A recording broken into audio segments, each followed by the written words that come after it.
الشيطان الرجيم بسم الله الرحمن الرحيم فلما قضى موسى الأجل وسار بأهله آنس من جانب الطور نارا قال لأهلهم كثوا إني آنست نارا لعلي آتيكم منها بخبر أو جزوة من النار لعلكم تصطلون فلما أتاها نودي من شاطئ الوادي الأيمن في البقعة المباركة من الشجرة أن يا موسى إني أنا الله رب العالمين وأن ألقي عصاك فلما رآها تهتز كأنها جان ولا مدبرا ولم يعقب يا موسى أقبل ولا تخف إنك من الآمنين أسلك يدك في جيبك تخرج بيضاء من غير سوء واضمم إليك جناحك من الرهب فذلك برهانان من ربك إلى فرعون وملئه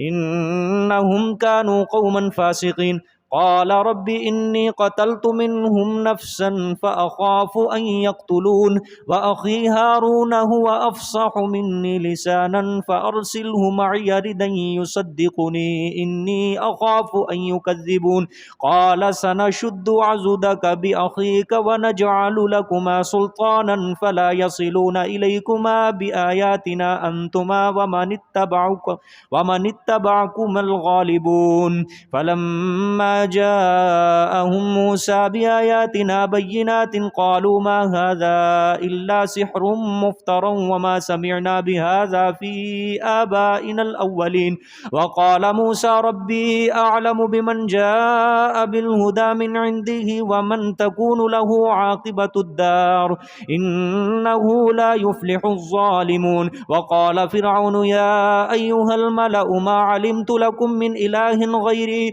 فأوقد لي يا هامان على الطين فاجعل لي صرحا لعلي أطلع إلى إله موسى وإني لأظنه من الكاذبين واستكبر هو وجنوده في الأرض بغير الحق وظنوا أنهم إلينا لا يرجعون فأخذناه وجنوده فنبذناهم في اليم فانظر كيف كان عاقبة الظالمين وجعلناهم أئمة يدعون إلى النار ويوم القيامة لا ينصرون وأتبعناهم في هذه الدنيا لعنة ويوم القيامة هم من المقبوحين ولقد آتينا موسى الكتاب من بعد ما أهلكنا القرون الأولى بصائر للناس وهدى ورحمة لعلهم يتذكرون وما كنت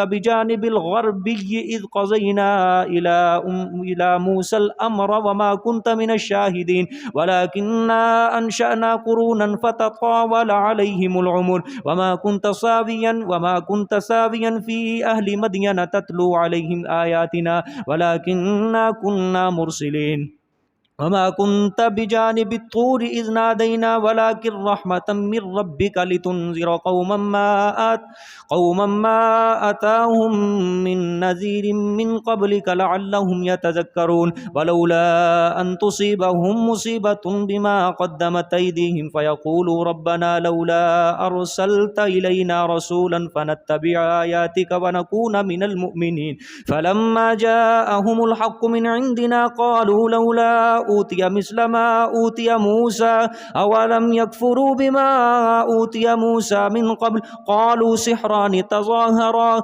وقالوا إنا بكل كافرون قل فأتوا بكتاب من عند الله هو أهدى منهما أتبعه من كنتم صادقين فإن لم يستجيبوا لك فاعلم أنما يتبعون أهواءهم ومن أضل ممن اتبع هواه بغير هدى من الله إن الله لا يهدي القوم الظالمين صدق اللہ العظیم.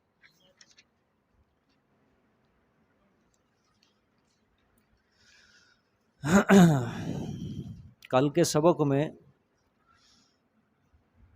آپ کے سامنے بیان ہوا کہ حضرت موسیٰ علیہ السلام اور حضرت شعیب علیہ السلام کے درمیان معاہدہ طے ہوا حضرت موسیٰ علیہ الصلاۃ والسلام نے حضرت شعیب علیہ الصلاۃ والسلام کے پاس رہ کر 10 سال کی مدت کو پورا کیا.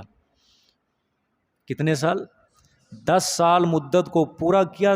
10 سال تک حضرت موسیٰ ایک نبی کی صحبت کے اندر رہے، چونکہ ابھی نبوت نہیں ملی تھی، ایک نبی کی صحبت کے اندر رہے. یہ کل میں نے آپ کو بات سمجھائی تھی. اللہ پاک نے حضرت موسیٰ علیہ الصلاۃ والسلام کو کیوں بھیجا تھا حضرت شعیب کے ہاں مدین کی سرزمین؟ کیوں؟ اس لیے کہ حضرت موسیٰ علیہ السلام نے 30 سال فرعون کے دربار میں، شاہی محل میں شہزادگی کی زندگی بسر کی تھی.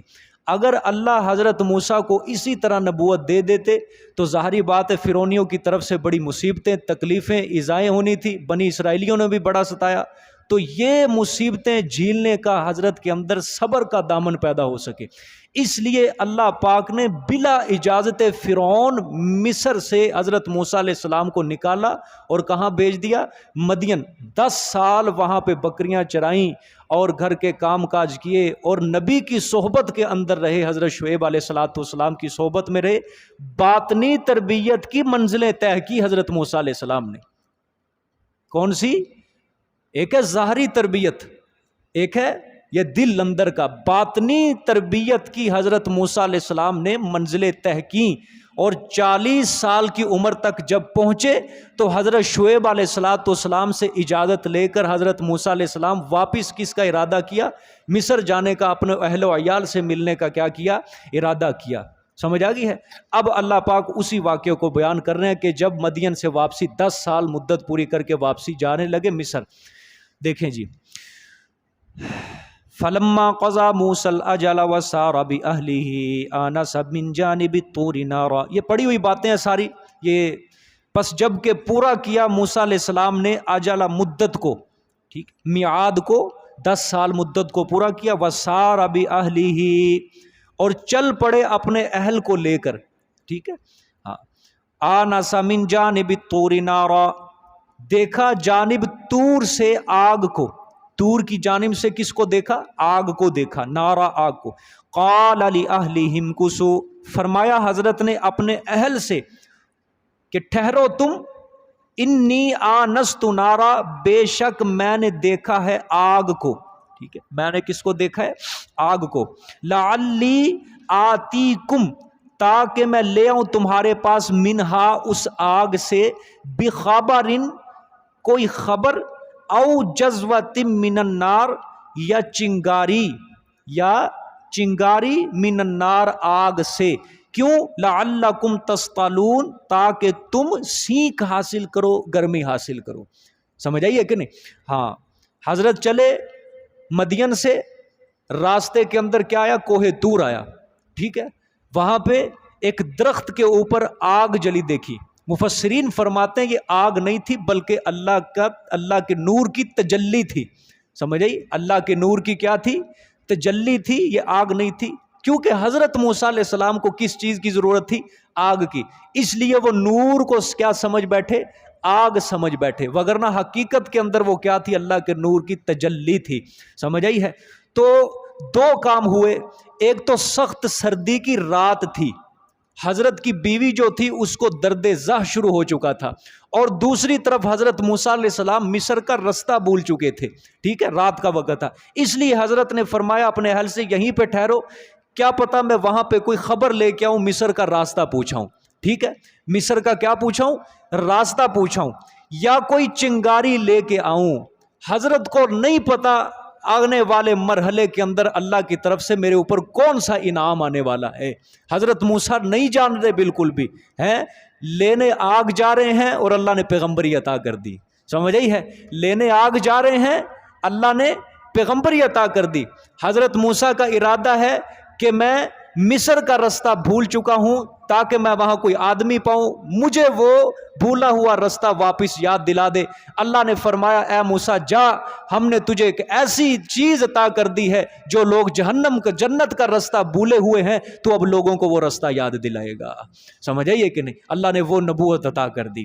ٹھیک ہے، اس لیے حضرت نے فرمایا یہیں پہ ٹھہرو، کوئی خبر لے آؤں یا میں کیا لے کے آؤں؟ کوئی چنگاری آگ لے کے آؤں تاکہ تم گرمی حاصل کرو۔ سخت سردی کی رات تھی۔ دیکھیں جی آگے، اب دیکھیں وعدہ ثانی کیا تھا حضرت موسیٰ کی والدہ سے۔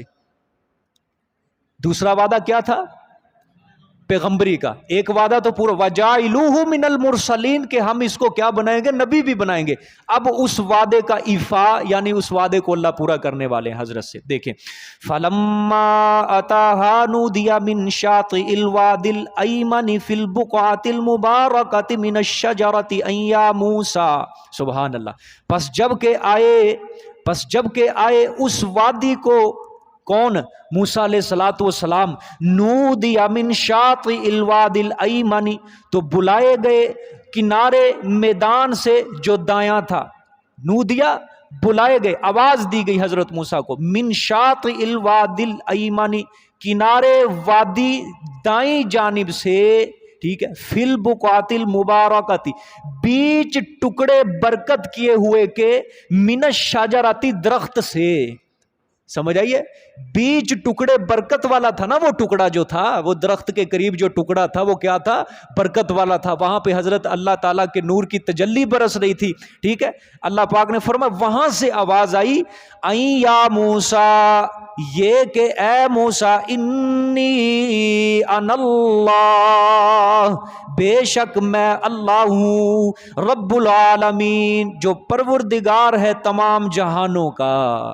سمجھ آئی ہے؟ جو پروردگار ہے تمام جہان۔ اچھا، یہ جو کلام ہو رہا ہے نا پیغمبر سے، حضرت موسیٰ علیہ السلام سے یہ جو کلام ہو رہا ہے، یہ بلا واسطہ فرشتہ کلام ہو رہا ہے، کوئی واسطہ نہیں ہے درمیان میں، کوئی جبرائیل نہیں ہے، کوئی فرشتہ نہیں ہے، بلا واسطہ فرشتہ اللہ پاک خود حضرت موسیٰ سے کلام فرما رہے ہیں۔ اور اندازہ کرو، جس بندے نے 40 سال تک ایسی آواز ہی نہ سنی ہو اور اس نے ڈائریکٹ جب اللہ پاک کی آواز سنی ہو، اس کے دل کو کتنا سکون ملا ہوگا۔ انی انا اللہ، بے شک میں کیا ہوں؟ اللہ ہوں، رب العالمین، تمام جہانوں کا پروردگار ہوں، تمام جہانوں کا پالنہار ہوں۔ سبحان اللہ۔ ہائے ہائے، اب یہاں تو تفصیل نہیں ہے، تفصیل چونکہ اس واقعے کی صورت طٰہٰ کے اندر گزر چکی ہے۔ اللہ پاک نے وحی کی تھی یہاں پہ، فَاسْتَمِعْ لِمَا فَاخْلَعْ نَعْلَيْكَ، اتار دے اپنے جوتے، ہاں، اِنَّكَ بِالْوَادِ الْمُقَدَّسِ طُوَىٰ، مقدس وادی کے اندر ہے اس وقت تو۔ سمجھ آئی ہے؟ جوتے پہن کر کیوں آئے حضرت موسیٰ علیہ السلام؟ اس لیے کہ جانتے نہیں تھے۔ سمجھ آئی؟ اگر جانتے تو جوتے پہن کے کبھی نہ آتے۔ اگر کہتے ہو کہ پیغمبر عالم الغیب ہوتا ہے، آنے والے حالات کا علم ہوتا ہے، تو پھر حضرت موسیٰ کے بارے میں کیا کہو گے؟ جان بوجھ کر مقدس وادی کے اندر جوتا پہن کے چلے گئے ہیں، اللہ کے برکت کیے ہوئے ٹکڑے کے اوپر جان بوجھ کر اس کی توہین کی۔ ہم کیا کہیں گے؟ حضرت موسیٰ کو پتہ ہی نہیں تھا کہ میں مقدس وادی کے اندر ہوں۔ سمجھ آئی؟ اللہ نے فرمایا آگے وَأَنْ أَلْقِ عَصَاكَ، اور یہ کہ ڈال دے تو اپنی لاٹھی کو، ٹھیک ہے۔ لاٹھی تھی ہاتھ میں، کچھ بکریاں بھی تھیں۔ مفسرین فرماتے ہیں جب حضرت شعیب علیہ السلام نے ان کو روانہ کیا تو ایک بیوی تھی ان کے ساتھ، تو ایک خادم تھا، تو کچھ بکریاں تھیں اور لاٹھی بھی ساتھ تھی حضرت کے، ٹھیک ہے۔ تو یہاں سے مفسرین فرماتے ہیں کہ لاٹھی کا ہاتھ میں رکھنا یہ نبیوں کی سنت ہے۔ آپ صلی اللہ علیہ وسلم بھی ہاتھ میں لاٹھی رکھا کرتے تھے، ٹھیک ہے۔ اور حضرت موسیٰ کا تو بار بار لاٹھی کا ذکر آ رہا ہے، ڈنڈے کا ذکر آ رہا ہے، سمجھ آئیے کہ نہیں؟ تو اس وجہ سے حضرات مفسرین فرماتے ہیں کہ لاٹھی کا ہاتھ میں رکھنا سنت ہے، سمجھ آئیے، انبیاء کی سنت ہے، ٹھیک ہے۔ وَأَنْ أَلْقِ عَصَاكَ، اور یہ کہ ڈال دے تو اپنی لاٹھی کو، ٹھیک ہے۔ یہ دو نشانیاں اللہ پاک عطا کریں گے، دو معجزے حضرت موسیٰ علیہ السلام کو، ٹھیک ہے۔ دیکھیں فَلَمَّا رَآهَا تَهْتَزُّ، پس جب دیکھا اسے حرکت کر رہا ہے، لاٹھی کو ڈال دیا حضرت نے زمین پر، جب دیکھا اس کو تہتزو، وہ کیا کر رہا ہے؟ لاٹھی حرکت کر رہی ہے، سانپ بن گئی، کأنہا جانن، ہاں، گویا کہ وہ تیز دوڑنے والا ہے، کیا ہے؟ جانن، سانپ ہے، تیز دوڑنے والا سانپ، پھنیر جس کو پنجابی میں کہتے ہیں، ٹھیک ہے۔ آگے میں نے پیچھے بھی سمجھایا تھا، بعض جگہوں پہ صوبان کا لفظ ہے، بعض جگہوں پہ جانن کا لفظ ہے۔ صوبان کہتے ہیں ازدھا اور جان کہتے ہیں پتلا سانپ۔ تو تطبیق علماء نے کیا دی ہے اس کے اندر کہ ہے تو اس کا جسم ازدھے جیسا، جب لاٹھی حضرت زمین پہ ڈالتے تھے بن جاتا تھا کیا؟ تھا بڑا سانپ، اژدھا، کیونکہ اژدھا جو ہوتا ہے یہ تیز نہیں بھاگتا، سمجھ آئی ہے، یہ تیز نہیں بھاگتا، پتلا سانپ جو ہوتا ہے وہ تیز بھاگتا ہے۔ تو حضرت کے معجزہ جو اللہ نے عطا کیا تھا لاٹھی والا، حضرت کے لاٹھی میں جو سانپ بنتا تھا اس کے اندر دونوں صفتیں رکھی تھی سانپوں والی، اژدھا بھی تھا، بڑا سانپ بھی تھا، اور وہ بھاگتا تھا تو ایسے بھاگتا تھا جس طرح ایک پتلا سانپ بھاگا کرتا ہے، ٹھیک ہے، اللہ اکبر۔ کمال ہے اللہ پاک کی، اس وقت مصر کے علاقے میں اسی چیز کا رواج تھا، جادو کا، لوگ جادوگروں کی بڑی عزت کیا کرتے تھے، وہ بھی ظالم اپنی رسیوں کو سانپ بناتے تھے اور بڑی ان کی قدر کیا کرتے تھے، واہ جی واہ بڑا یہ جادوگر ہے، بڑی عزت مصر والے کیا۔ اللہ نے حضرت کو کیا معجزہ عطا کیا کہ ڈنڈا ہی سانپ بن رہا ہے، سمجھے، لاٹھی سانپ بن رہی ہے، اور سانپ جب بنتے ایک بڑا اژدھا بن جاتا ہے، اور اژدھا بھی اس طرح بھاگتا ہے جس طرح سانپ بھاگا کرتا ہے، یعنی کہ ہر کسی کو اللہ نے جادوگروں کو ہیچ کر دیا، اور اپنے پیغمبر کو جو معجزہ دیا وہ اعلیٰ دیا۔ اسی طرح حضرت سلیمان علیہ السلام کے دور میں ہر بادشاہ کا یہ ارادہ ہوتا تھا میرا تخت اعلیٰ سے اعلیٰ ہو، میرا تخت اعلیٰ سے، اور جس طرح ملکہ بلقیس کے بارے میں آتا ہے، اس کا بڑا تخت تھا، 60 فٹ لمبا، 100 فٹ لمبا اور 60 فٹ چوڑا، 40 فٹ چوڑا تھا، سمجھے، بڑا تخت تھا اس کا، کمرے اس نے تخت کے اوپر بنوائے ہوئے تھے، ٹھیک ہے۔ لیکن اللہ نے حضرت سلیمان علیہ السلام کو کیسا تخت عطا کیا؟ وہ ہواؤں کے اندر سفر کر رہا ہے، پرواز، کوئی انجن نہیں، کوئی پٹرول نہیں، کوئی کچھ نہیں ڈلتا، وہ ہواؤں میں پروازیں کر رہا ہے، سمجھ آئیے کہ نہیں؟ ہاں۔ اور آپ صلی اللہ علیہ وسلم کو کیا معجزہ عطا کیا؟ قرآن والا معجزہ عطا کیا، قرآن والا معجزہ۔ عرب کے لوگ شعر و شاعری کے اندر بڑے مقابلے کیا کرتے تھے، ہزار ہزار اشعار زبانی یاد کر لیا کرتے تھے۔ اللہ نے حضرت کو اب قرآن والا معجزہ عطا کیا کہ قرآن جیسی وہ ایک آیت بنانے سے کیا سے قاصر تھے، وہ عاجز تھے، ایک لفظ ایک آیت بھی قرآن جیسی وہ نہیں بنا سکے تھے، سمجھ آئی ہے؟ دیکھیں جی، اب جب حضرت نے دیکھا وہ سانپ بن گیا ہے تو کیا ہوا؟ وَلَّا مُدْبِرًا وَلَمْ يُعَقِّبْ، پھرے حضرت پیٹھ دینے والے اور پیچھے مڑ کر بھی نہ دیکھا، خوف زدہ ہو گئے جب دیکھا نا میری لاٹھی اپنی سانپ بن گئی۔ اللہ نے تو کہا تھا نا وَمَا تِلْكَ بِيَمِينِكَ يَا موسیٰ، موسیٰ تیرے دائیں ہاتھ میں کیا ہے یہ؟ اللہ پہلے پہچان کروانا چاہتے تھے، بابا دیکھ لے تیرے ہاتھ میں، بعد میں کہ یہ نہ کہنا کہ ہے پتہ نہیں میرے ہاتھ میں لاٹھی تھی یا سانپ تھا، اچھی طرح اس کو دیکھ لے، ٹھیک ہے، مشاہدہ کر لے یہ لاٹھی ہے، کیونکہ کچھ دیر کے بعد اس کی حقیقت میں بدلنے والا ہوں۔ تو حضرت نے کیا فرمایا کہ یا اللہ یہ میری لاٹھی ہے، میں کچھ کام کاج اس سے کرتا ہوں، ٹیک لگا لیتا ہوں جب تھکاوٹ ہو جاتی ہے، ٹھیک ہے۔ اللہ نے اس کو کیا بنا دیا؟ سانپ بنا دیا، اور جب دیکھا وہ میری ڈنڈا، میرا لاٹھی جس سے میں ٹیک لگاتا تو وہی سانپ بن چکا ہے، تو حضرت کیا ہوئے؟ پیٹھ دے کر بھاگ گئے۔ اللہ نے فرمایا پیچھے مڑ کے بھی نہیں دیکھا اس نے، سمجھ آئی ہے؟ اللہ نے پھر آواز دی یا موسیٰ اقبل، اے موسیٰ آگے آ، ادھر آ، لا تخف، او تو ڈرنا، انک من الآمنین، بے شک تو ہے امن والوں سے، تجھے کوئی خوف کرنے کی ضرورت نہیں ہے، تو امن کے اندر ہے، تجھے یہ سانپ بالکل تکلیف نہیں دے گا۔ عقیدہ بناؤ یہاں سے۔ حضرت موسیٰ علیہ السلام کو اگر پتا ہوتا کہ سانپ مجھے ضرر دے گا، سانپ مجھے ضرر نہیں دے گا، تو کیا بھاگتے حضرت موسیٰ علیہ السلام؟ بولو سارے، بھاگتے؟ کیوں بھاگے حضرت موسیٰ علیہ السلام؟ پتہ نہیں تھا، خوف زدہ ہو گئے تھے، ان کو یہی تھا کہ کہیں سانپ مجھے ضرر نہ پہنچا دے، لیکن اس سانپ نے ضرر نہیں پہنچانا تھا، اسی وجہ سے بھاگ گئے کہ سانپ مجھے ضرر دے گا، اور معلوم نہیں تھا حضرت موسیٰ علیہ السلام کو، سمجھ آئی ہے؟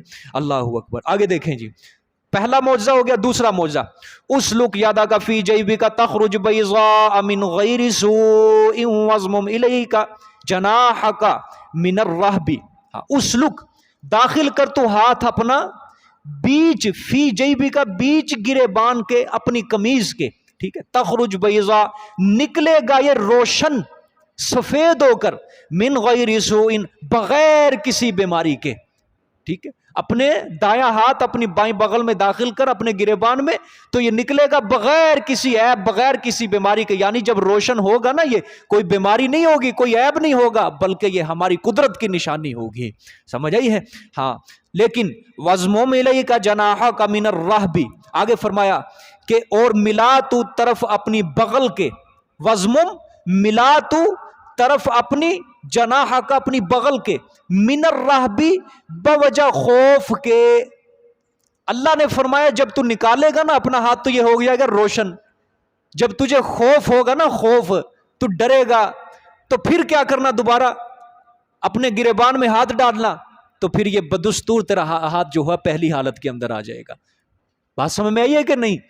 تو یہ اگر تو پہلی بار اپنا ہاتھ بغل میں ڈالے گا تو نکلے گا تو کیا ہو کر نکلے گا؟ سفید۔ پھر جب تجھے خوف ہوگا دوبارہ قمیض میں ڈالنا، پھر یہ ہاتھ اپنی پہلی حالت کے اندر کیا ہو جائے گا؟ لوٹ آئے گا۔ سمجھ آگے؟ دیکھیں جی آگے، فَذَانِكَ بُرْهَانَانِ مِن رَبِّكَ، پس یہ ہیں دو دلیلیں، برہانان، برہان کی تثنیہ ہے، برہانان دو دلیلیں، کون سی؟ سانپ والی، ہاں، عصائے موسیٰ ید بیضا، ٹھیک ہے، ہاتھ کا روشن ہونا اور سانپ کا، لاٹھی کا سانپ بن جانا، یہ دو دلیلیں ہیں من ربی کا، تیرے رب کی طرف سے، الی فرعون وملئہ، طرف فرعون اور اس کے سرداروں کے، انہم کانوا قوما فاسقین، بے شک وہ ہے قوم بدکار، ٹھیک ہے۔ ان ظالموں نے ایک انسان کو کیا بنا رکھا ہے؟ خدا سمجھ رکھا ہے، اور وہ فرعون بے ایمان انا ربکم الاعلی کا دعویٰ کر کے بیٹھا ہے، حد انسانیت سے نکل چکا ہے، تکبر اور سرکشی کے اندر وہ مسئلہ توحید قبول کرنے سے عاجز ہے، وہ نہیں قبول کرا۔ جاؤ ان کو جا کے میری یہ دو نشانیاں دکھاؤ اور مسئلہ توحید ان کے سامنے کیا کرو؟ بیان کرو۔ سبحان اللہ، یہ تیری نبوت کی کیا ہے؟ دلیلیں ہیں دو۔ یہاں پہ حضرت کو کیا دوسرا وعدہ کیا ہو گیا جی؟ پورا ہو گیا۔ وَجَعِلُهُ مِنَ الْمُرْسَلِينَ، دوسرا وعدہ کیا ہو گیا؟ پورا ہو گیا۔ نبوت اب ملی ہے حضرت موسیٰ علیہ السلام کو 40 سال کی عمر میں۔ سمجھ آ گئی؟ آگے دیکھیں، قَالَ رَبِّ إِنِّي قَتَلْتُ مِنْهُمْ نَفْسًا، فرمایا حضرت موسیٰ علیہ السلام نے اب فرمایا، دو معروضیں پیش کریں گے حضرت موسیٰ اللہ کے سامنے۔ اب کتنی؟ دو معروضیں۔ پہلی یہ معروض ہے، قال، فرمایا حضرت موسیٰ نے، یا اللہ میں جانے کے لیے تو تیار ہوں، حاضر ہوں، لیکن عرض یہ ہے، ربی، اے میرے رب، انی قتلت منہم نفسا، بے شک میں نے قتل کیا ہے ان سے ایک نفس کو۔ ابھی تک یاد ہے حضرت کو، سمجھ آئی ہے؟ ایک جان کو میں نے کیا کیا ہے؟ قتل کیا ہے۔ فاخاف ان یقتلون، پس میں خوف کرتا ہوں یہ کہ وہ مجھے کیا کر دیں؟ قتل کر دیں، مار ڈالیں گے۔ کیا مطلب ہے؟ حضرت نے فرمایا کہ یا اللہ میں خوف کرتا ہوں، میں ڈرتا ہوں کہ مجھے مار ڈالیں گے۔ حضرت نے عرض کیا، یا اللہ میں حکم کی تعمیل کرنے کے لیے تو تیار ہوں۔ انکار نہیں کیا حضرت موسیٰ علیہ السلام، انکار نہیں ہے، فرمایا تعمیل کرنے کے لیے تو تیار ہوں، لیکن بتقاضۂ بشریت ضعیف و ناتواں ہوں، تیری اعانت کا، تیری مدد کا مولا میں محتاج ہوں۔ تجھے تو پتہ ہے کہ فرعون ملک مصر کے اندر غالب ہے، وہ قاہر ہوا پڑا ہے وہاں پہ، سمجھ آئی ہے؟ تو یا اللہ اوپر سے میں نے ان کا ایک بندہ مارا ہوا ہے، تو بندہ ان کا مارا ہوا ہے، میرے قتل کا آرڈر اس نے ابھی تک جاری کیا ہوا ہے، تو یا اللہ اسی خوف سے تو میں مدین بھاگ گیا، اب دوبارہ تو مجھے اسی کی طرف بھیج رہا ہے، لیکن یا اللہ اب تو تیرا حکم ہے کہ میں اسے جا کے تبلیغ کروں، لیکن یا اللہ میں اس کے سامنے جاؤں گا وہ فوراً مجھے قتل کروا دے اور تیرا پیغام میں پہنچا ہی نہ سکوں، تیرا مسئلہ توحید اول مرحلے کے اندر مجھے کیا کر دے؟ قتل کر دے، اور تیرا پیغام ہی نہ میں پہنچا سکوں۔ مولا اس چیز سے میں خوف زدہ ہوں،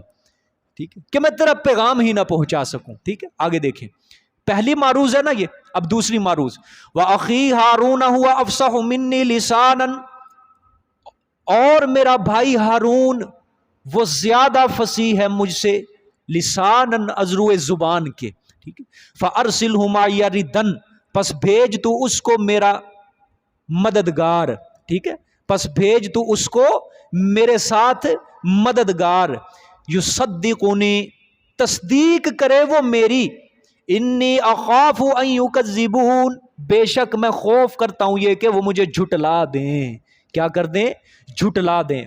دوسری معروض کیا پیش کی حضرت نے؟ میری زبان کے اندر لکنت ہے، میری زبان اٹکتی ہے، پیچھے آیا تھا یا اللہ میرا سینہ تنگ ہوتا ہے، سینہ جب تنگ ہوتا ہے تو زبان پہ بات کرنا بھی انسان کے لیے بہت زیادہ کیا ہوتا ہے؟ مشکل ہوتا ہے، ٹھیک ہے۔ کسی عام انسان کو جو کبھی کسی نے عوام کے سامنے کبھی تقریر ہی نہیں کی، ٹھیک ہے، اس کو تم کھڑا کر دو، چل بابا 5 منٹ کے لیے تقریر کر، اس کا دل دھک دھک کرے گا کہ نہیں؟ سینہ تنگ ہوگا اس کا، وہ زبان سے بھی نہیں بول سکے گا، زبان اس کی اٹکے گی، سمجھ آئیے کہ نہیں؟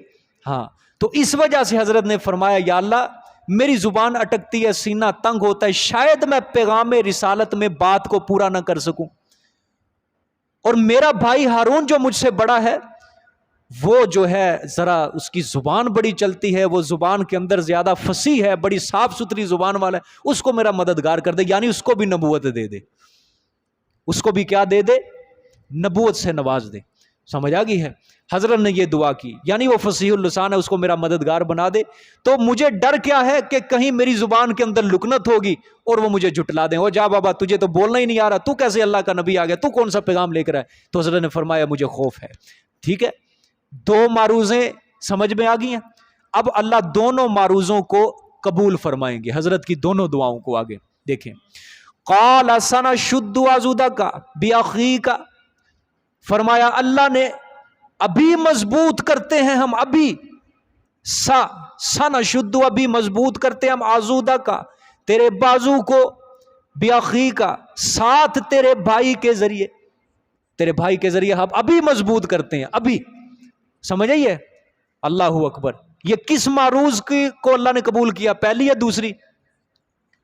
دوسری معروض کو اللہ نے قبول کیا ہے، ٹھیک ہے، چونکہ نبوت والی تھی نا، نبوت کو اللہ نے، یہ جو معروض تھی یہ پہلے اللہ پاک نے کیا کر لیا؟ حضرت کی دعا کو قبول کر لیا، ادھر اللہ نے حضرت کی دعا کو قبول کیا، ادھر حضرت ہارون مصر کے اندر بیٹھے تھے، اللہ نے اس کو بھی ادھر سے نبوت سے نواز دیا فوراً اسی وقت، سمجھ آئی؟ مفسرین فرماتے ہیں کسی بھائی کے اوپر اتنا احسان نہیں ہے جتنا حضرت موسیٰ کا اپنے بھائی ہارون کے اوپر احسان ہے، کہ حضرت نے دعا کی، ان کی دعا کی برکت سے اللہ پاک نے حضرت ہارون کو نبوت دی، اپنا چنیدہ بندہ بنا لیا، سمجھ آئیے کہ نہیں؟ ہاں، اور اسی لیے یہاں سے یہ بھی بات سمجھو، ہر کسی کے لیے دعا کیا کرو،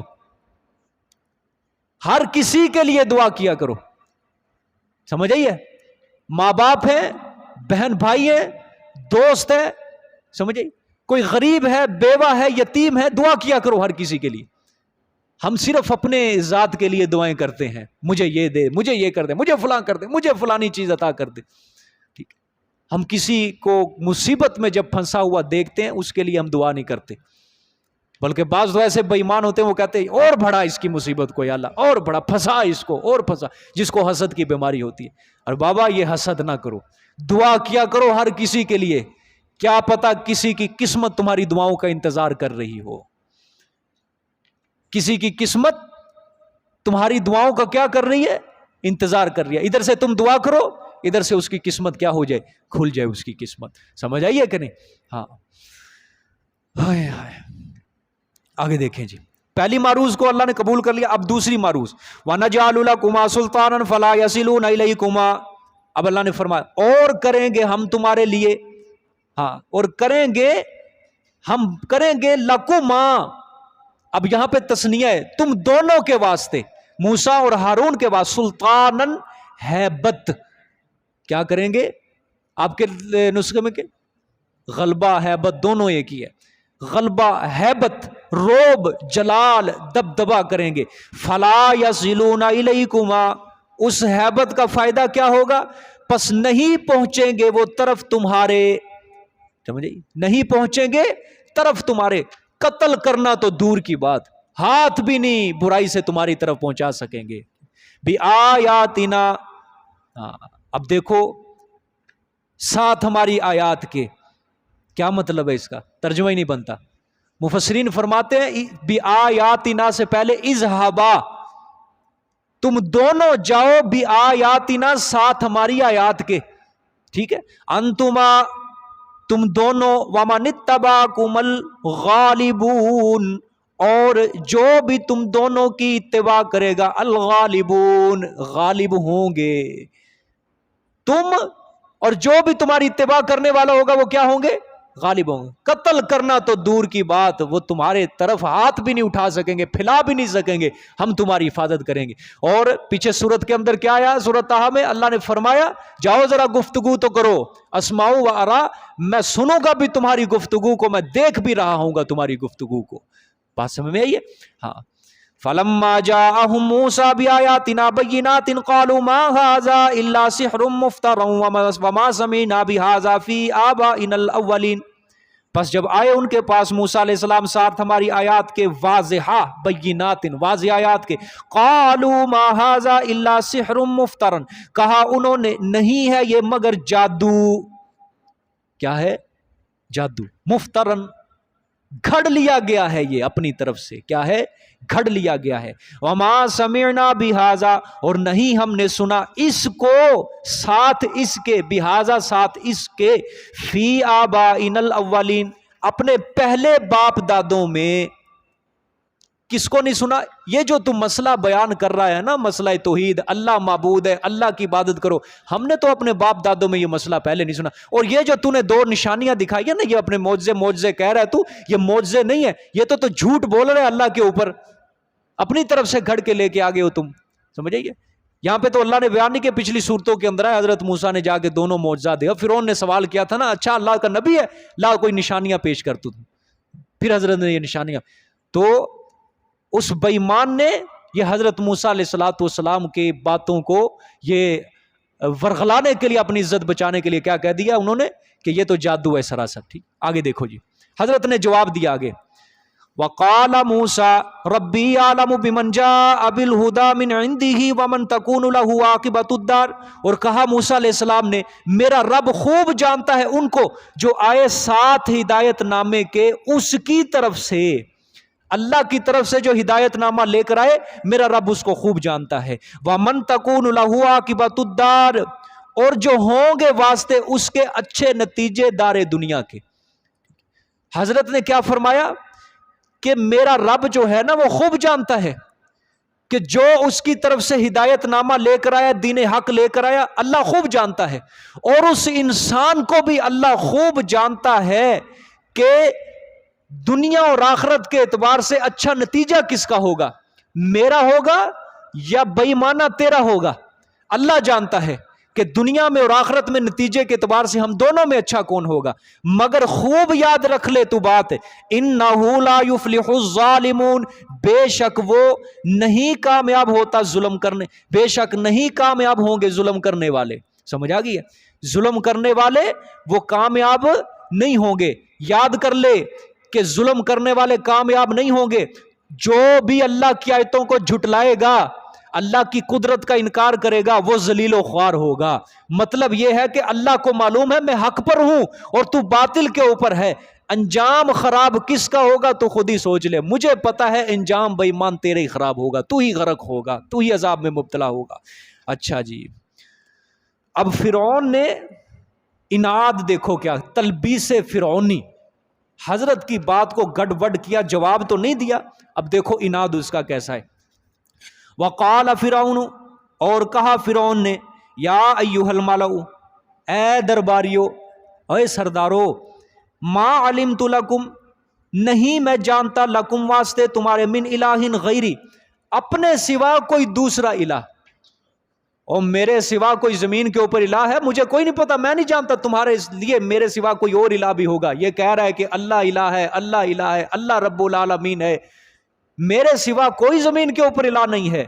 ٹھیک ہے، استغفر اللہ. آگے دیکھیں، فاوقد لی یا حامان علی الطین، پس آگ جلا تم میرے لیے اے حامان، ٹھیک ہے، علی الطین، اوپر مٹی کے، فجعل لی صرحا، پس کر تو میرے لیے ایک محل تیار، لعلی اطلع، تاکہ میں جھانکوں طرف معبود موسیٰ کے، میں ذرا دیکھوں تو صحیح موسیٰ کے معبود کو.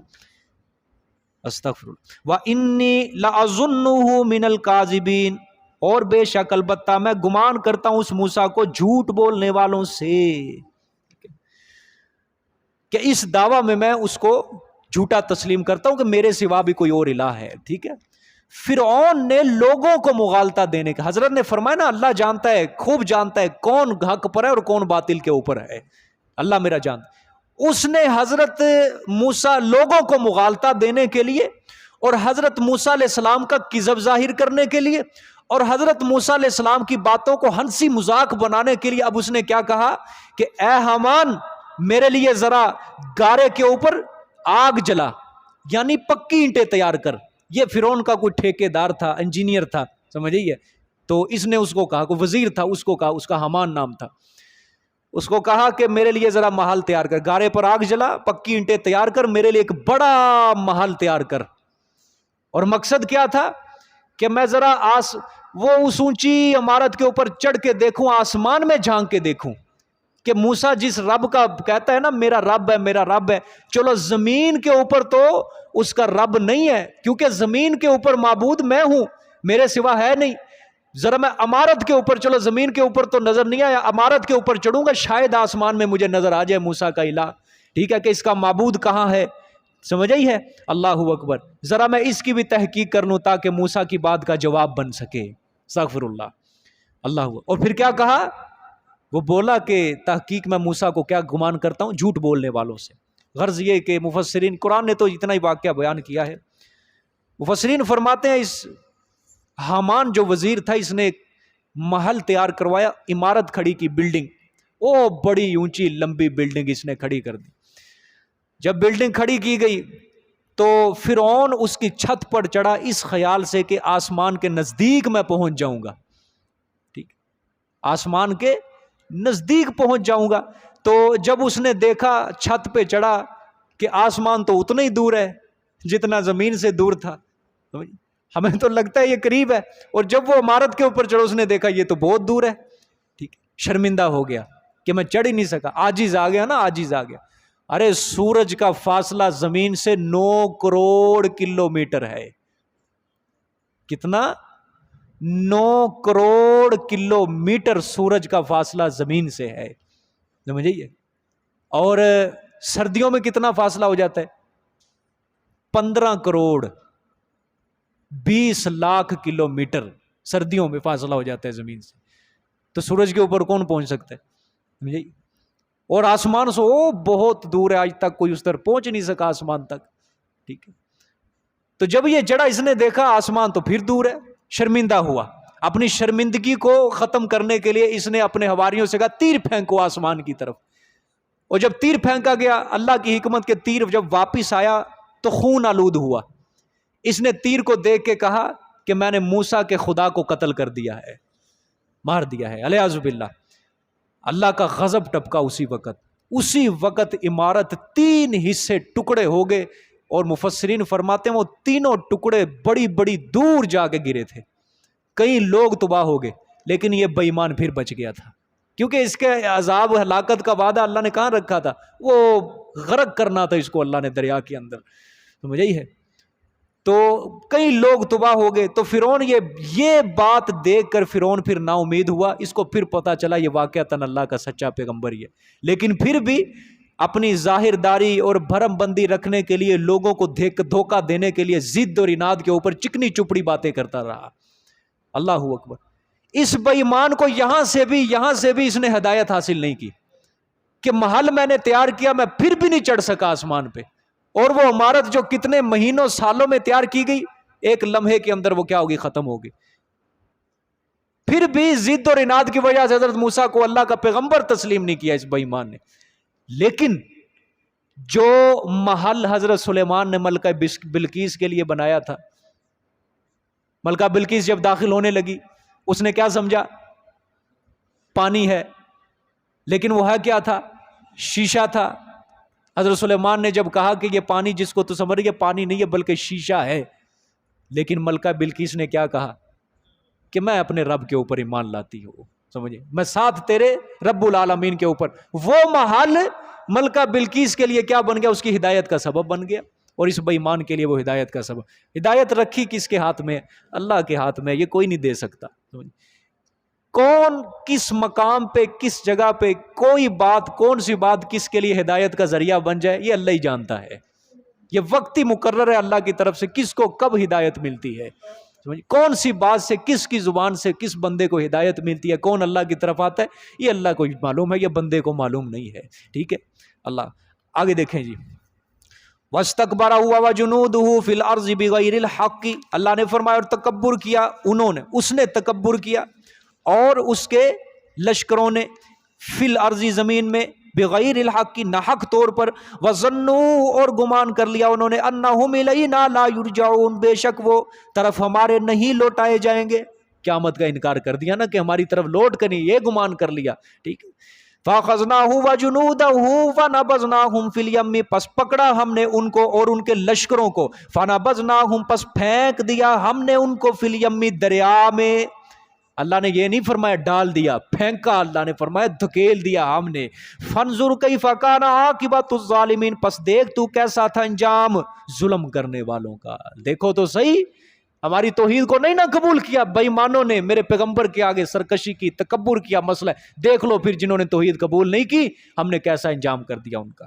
وَجَعَلْنَاهُمْ أَئِمَّةً يَدْعُونَ إِلَى النَّارِ وَيَوْمَ الْقِيَامَةِ لَا يُنصَرُونَ اور کیا ہم نے ان کو دنیا میں پیشوا، ائمتن پیشوا، یدعون بلاتے ہیں وہ، پیشوا جو بلاتے تھے، الی النار طرف آگ کے۔ کیا مطلب؟ اللہ نے فرمایا ان ظالموں کو ہم نے پیشوا کر دیا کہ یہ لوگوں کو آگ کی طرف بلاتے تھے۔ بھئی یہ تو کوئی نہیں کہتا کہ آؤ بھئی آگ کی طرف، مطلب کیا؟ گناہوں کی طرف، شرک کی طرف، کفر کی طرف بلاتے تھے جو آگ میں جانے کا سبب بنتا تھا، ایسے لوگوں کا ہم نے پیشوا بنا دیا۔ اللہ نے فرمایا وَيَوْمَ الْقِيَامَةِ لَا يُنصَرُونَ اور قیامت کے دن نہیں وہ مدد کیے جائیں گے، وَأَتْبَعْنَاهُمْ فِي هَذِهِ الدُّنْيَا لَعْنَةً اور پیچھے لگا دی ہم نے ان کے اس دنیا میں لعنت، وَيَوْمَ الْقِيَامَةِ اور قیامت کے دن بھی هُمْ مِنَ الْمَقْبُوحِينَ وہ برائی کیے ہوئے ہوں گے۔ اللہ نے فرمایا دنیا کے اندر ہم نے کیا بنایا؟ برائی کا پیشوا بنایا، لوگوں کو برائی کی طرف بلاتے۔ قیامت والے دن بھی ہم ان کے ساتھ یہی معاملہ کریں گے، قیامت والے دن یہ جہنم میں آگے آگے اور ان کے مرید شاگرد کیا ہوں گے؟ پیچھے پیچھے چلے ہوں گے، وہاں بھی ان کے ساتھ یہی معاملہ کریں گے۔ اللہ سے ڈرو، اللہ سے ڈرو، برائی کے اندر پیشوا نہ بنو، برائی کے اندر امام نہ بنو، نیکی کے اندر امام بنا کرو، لوگوں کو نیکی کی طرف راغب کیا کرو، لوگوں کو اچھائی کی طرف، اللہ کی طرف، مسجد کی طرف، قرآن کی طرف، سنت رسول صلی اللہ علیہ وسلم کی طرف بلایا کرو۔ اس چیز کے اندر مقتدا، پیشوا، امام بنو، برائی کی طرف لوگوں کو نہ بلاؤ، اس کے اندر امام نہ بنو لوگوں کے، وگرنہ قیامت والے دن بھی اللہ تعالیٰ یہی حال کرے گا کہ برائی کو ایجاد کرنے والا جو پیشوا امام ہوگا اللہ جہنم میں اس کو آگے آگے رکھے گا، اور جن کو انہوں نے برائیوں کے اوپر لگایا ان کو ان کے پیچھے پیچھے رکھے گا۔ پھر سمجھے، دنیا میں بھی لعنت اور آخرت میں بھی کیا ہے؟ لعنت ہوگی۔ اس لعنت سے بچو خدا کے لیے، اللہ والے بن جاؤ، اللہ والے بن جاؤ، سمجھے، عبادت گزار بن جاؤ، عابد شب زندہ دار بن جاؤ، 5 وقت کے نمازی بن جاؤ۔ وہ رب تم سے بڑا پیار کرتا ہے لیکن تم اس سے پیار کرنے کے لیے تیار نہیں ہو، سمجھ آئیے؟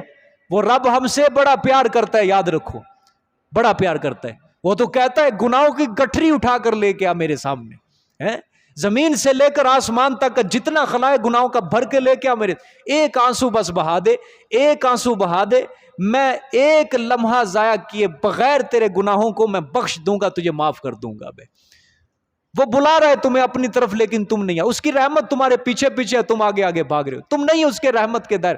ماشاءاللہ جو تکبیر اولیٰ پڑھ رہے ہیں، سچی سچی بات بتانا، تمہارے دلوں میں اللہ کی محبت کا دریا معجزن ہوا کہ نہیں ہوا؟ بولو سارے ذرا، ہر وقت اللہ اللہ رہتی ہے کہ نہیں؟ اللہ کی یاد ہے، سمجھ آئی ہے؟ صبح دیکھو، رات کو جب سوتے ہو تمہارے دل میں یہی فکر ہوتا ہے صبح کو کہیں میری تکبیر اولیٰ نہ چھوٹ جائے، پھر ظہر کی نماز آتی ہے تمہیں یہی فکر ہوتی ہے میری تکبیر اولیٰ نہ چھوٹ جائے، عصر کے وقت ہر طرف تمہارا دھیان اللہ کی طرف ہے، تمہارے دل کو سکون ملتا ہے۔ ابھی تو تم ایک حکم کے اوپر عمل کر رہے ہو، اللہ کے اگر سارے حکموں کے اوپر تم عمل کرنے لگ جائے تو پھر کتنا مزہ آئے گا تمہیں، بولو سارے، ایک حکم کے اوپر، وہ بھی تکبیر اولیٰ کے اوپر تم ابھی عمل کر رہے ہو، اگر اللہ کے سارے حکموں کے اوپر عمل کر لو تو تم تو دنیا کے اندر کلندر بن جاؤ گے۔ وہ فقر جو صحابہ کو حاصل تھا، اولیاء کو حاصل ہے، وہ فقر تمہیں حاصل ہو جائے گا، جس فقر کو اللہ تم سے طلب کرنا چاہتا ہے۔ اقبال کیا کہتا ہے؟ میرا طریق امیری نہیں فقیری ہے، خود ہی نہ بیچ غریبی میں اپنا نام پیدا کر۔ ہاں، یہ مال دولت پیسہ کمانا یہ ہمارا منصب نہیں ہے مسلمانوں کا، ہمارا طریق کیا ہے؟ فقر، فقر، ہاں خود ہی نہ بیچا کرو، اپنا ضمیر نہ بیچو اغیار کے ہاتھوں، انگریز کو، یہودی کو اپنے اوپر مسلط نہ کرو شہرت حاصل کرنے کے لیے، ریاکاری حاصل کرنے کے لیے اپنا ضمیر نہ بیچا کرو کہ اللہ کو تم ناراض کر بیٹھتے ہو۔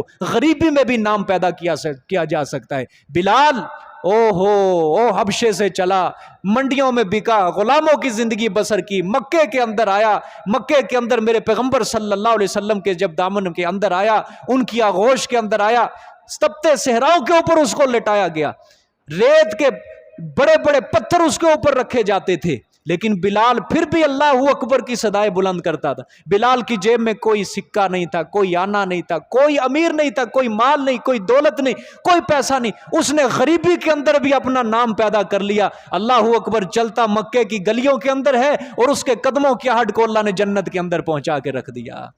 میرا طریق امیری نہیں فقیری ہے، خود ہی نہ بیچ، اوے ضمیر نہ بیچو اپنا، اللہ کو ناراض نہ کرو، اپنے دل کے اندر، اپنے دل والی دنیا کے اندر اللہ کی محبت کو بسا کے رکھو، محبت کو بسا کے رکھو، غریبی میں اپنا نام بھی تم پیدا کر سکتے ہو۔ سمجھ آئیے کہ نہیں؟ اپنے من میں ڈوب کر پا جا سراغ زندگی، اپنے من میں ڈوب کر پا جا سراغ زندگی، تو میرا نہیں بنتا نہ بن، اپنا تو بن، اپنا تو بن۔ کیوں غیروں کے آگے جھک رہے ہو؟ کیوں غیروں کے آگے جھک رہے ہو؟ کوئی لیڈر، یاد رکھنا، کوئی لیڈر، کوئی سیاسی لیڈر تمہاری بگڑی ہوئی نہیں بنا سکتا، نہیں بنا سکتا۔ کوئی لیڈر، سیاسی لیڈر تمہاری بگڑی ہوئی نہیں بنا سکتا، بلکہ جو تمہاری بگڑی ہوئی ہے نا، وہ اور ہی بگڑتی جا رہی ہے۔ آج تم نے سیاسی لٹیروں کے اوپر اپنا ایمان رکھ لیا، فلانی پارٹی کا لیڈر ہماری بگڑی بنائے گا، فلانی پارٹی کا لیڈر ہماری بگڑی بنائے گا، اور ہی بگڑتی جا رہی ہے، اور ہی بگڑتی جا رہی ہے، سنور نہیں رہی۔ تمہاری بگڑی ہوئی جو بنائے گا نا، وہ وہی ذات ہی بنائے گی۔ بات سمجھ میں آئی ہے؟ وہ اللہ ہی بنائے گا، اللہ کے ہاتھ کے اندر ہی تمہاری بگڑی ہوئی رکھی ہوئی ہے۔ تمہاری مشکلیں حل صرف کون کرے گا؟ ہاں، اللہ ہی کرے گا تمہاری مشکل۔ جاؤ، میں کہتا ہوں تویز نہیں، پورے پیر کے اندر ڈوری گزار کے تم اپنے گلے کے اندر پیر کو لٹکا لو، مولوی کو لٹکا لو، تمہاری بگڑی ہوئی وہ بھی حل نہیں کر سکتا۔ ہاں، جب اللہ کو منظور ہوا، اللہ کو مناؤ گے، اللہ کے ہو جاؤ گے، اللہ تمہاری بگڑی ہوئی کیا کر دے گا؟ بنا کے رکھ دے گا۔ سمجھ آئیے؟ وہی جس نے آدم کی بگڑی ہوئی کو بنایا تھا۔ سمجھ آئیے؟ نسل انسانیت کا پہلا فرد، نسل انسانیت کا پہلا باپ، جس نے، جو جنت سے جب نکالا گیا، مشکل آئی، رب ناراض ہوا، تو کیا پڑھا؟ ربنا ظلمنا انفسنا وان لم تغفر لنا وترحمنا لنکونن من الخاسرین۔ آدم کا مشکل کشا کون؟ نوح علیہ السلام کا مشکل کشا کون؟ او ہی کے اوپر ضرب دو، ہی کے اوپر خدا کے لیے۔ نوح علیہ السلام کا مشکل کشا کون؟ اونچی آواز سے اس مسجد کے ذرے ذرے کو، اس مسجد کے در و دیوار کو گواہ بناؤ۔ یونس علیہ السلام کا مشکل کشا کون؟ ابراہیم علیہ السلام کا مشکل کشا کون؟ یعقوب علیہ السلام کا مشکل کشا کون؟ یوسف علیہ السلام کی جان کو کنویں کے اندر سے بچانے والا کون؟ مصر کے اندر یوسف علیہ السلام کی آن کو بچانے والا کون؟ موسیٰ علیہ السلام کا بھی مشکل کشا کون؟ رحمت للعالمین صلی اللہ علیہ وسلم کا بھی مشکل کشا کون؟ صدیق اکبر کا بھی مشکل کشا کون؟ فاروق اعظم کا بھی مشکل کشا کون؟ عثمان ذو النورین کا بھی مشکل کشا کون؟ علی کا بھی مشکل کشا کون؟ ہاں، اللہ بھی کے بیماروں کو شفا کاملہ عاجلہ دائمہ مستمرہ عطا فرمائے۔ ہاں، کبھی تنہائیوں کے اندر بیٹھ کے دیکھو، اے بھی کے بیماروں، تمہارا ضمیر تمہیں کہے گا مشکل کشا وہ نہیں ہوتا جس کے اوپر خود مشکل آ پڑے، بلکہ مشکل کشا وہ ہوتا ہے جو مشکلوں کو دور کر دیتا ہے۔ علی کا بھی مشکل کشا کون؟ علی لینے والا دینے والا کون؟ علی مانگنے والا عطا کرنے والا کون؟ علی دامن پھیلانے والا دامن بھرنے والا کون؟ علی جھولیاں پھیلانے والا جھولیاں بھرنے والا کون؟ علی بیٹوں والا بیٹوں سے پاک کون؟ علی رشتے داروں اقربا عزیزوں والا، رشتے دار اقربا عزیزوں سے پاک کون، مشکل کشا کون، اس ہی کے اوپر قائم رہنا انشاءاللہ العزیز۔ اپنے رب کی قسم اٹھا کر میں کہتا ہوں قیامت والے دن تمہارے پلڑے کے اندر ساری نیکیوں کے اوپر یہی والی نیکی باری ہو جائے گی۔ ہاں یہی والا سبق یاد رکھنا، یہی والا خدا کے اللہ بھی یا اللہ ہی، ہاں وعدہ پورا کرنا، ایاک نعبد، مولا ہم تیری ہی عبادت کرتے ہیں، اور نہ نہ نہ نہ تم نے مانا، تم نے ڈنڈی ماری ہے معنی کے اندر۔ مضارع کے اندر دو معنی ہیں، حال فیوچر۔ ہاں ہم تجھے ہی تیری ہی عبادت کرتے ہیں اور کرتے رہیں گے، اب بھی کر رہے ہیں، اور یا اللہ آئندہ بھی کرتے رہیں گے۔ مسجد میں بھی تیرا سجدہ اور مسجد سے باہر نکل کر بھی تیرا سجدہ، یہ ہے مطلب، یہ نہیں کہ مسجد میں تو تیرا سجدہ اور جب مسجد سے نکلے کوئی لسوڑی شاہ، کوئی ککر شاہ، کوئی ملانگالی سرکار، کوئی جھنڈوں والا، اونچا جبہ، اونچی پگڑی، اونچا امامہ نظر آیا تو اس کے سامنے اپنی جبین جھکا دی۔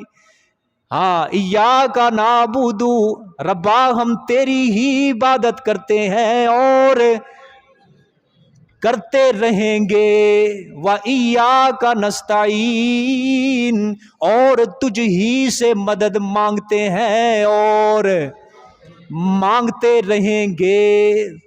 دو معنی کرنے ہیں، دو معنی، اب بھی کرتے ہیں اور کرتے رہیں گے، اب بھی مدد مانگتے ہیں اور مانگتے رہیں گے، یہ وعدہ پورا کرنا ہے اپنے رب سے۔ سمجھ میں یہی والی نیکی کو اپنے دل کے اوپر مہر لگا لو، پھر یہ دل صاف ہو جائے گا، یہ دل صاف ہو جائے گا، ہر چیز فنا ہو جائے گی، ہر چیز، انسان خود بھی فنا ہو جائے، لیکن ایک چیز باقی رہے گی، وہ صرف اور صرف اللہ کی توحید۔ جس نے توحید سے وفا کر دی، توحید کبھی بھی اس کو زوال آشنا نہیں ہونے دے گی۔ وفا کرو توحید کے اندر، توحید کبھی بھی تمہارے اوپر زوال نہیں آنے دے گی۔ سمجھ آ گئی بات؟ اللہ اکبر۔ آگے دیکھیں جی، بس جی آگے کوئی اور مضمون شروع ہو رہا ہے۔ جزاک اللہ، یہ حاضری دے دیں جی آج سارے۔